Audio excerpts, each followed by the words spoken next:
Aku sendiri pun tak tahu aku nak jadi engineer ke aku nak jadi pemain kereta. Dan inilah hasil dia, kedai tayar murah Pontian. Mestilah dekat Pontian, aku kan orang Pontian.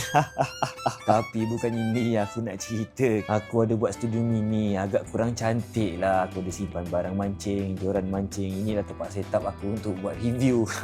Buruk kan? Aduh. Sofa angin ni aku baru beli, tapi aku baru nak belagak, aku jatuh daripada kerusi. Tak pasal-pasal. Je lah aku nak cerita hobi aku 2025 ni. Bergiat dengan mancing, dapat siakap, kadang-kadang bawa balik umpan udang.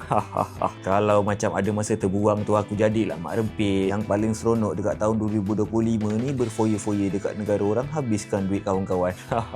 Dekat sini memang sejuk, berlapis-lapis aku pakai baju. Apa yang aku belajar dekat sini, arigatou gozaimasu dengan hype 300 yen. Itu ajalah.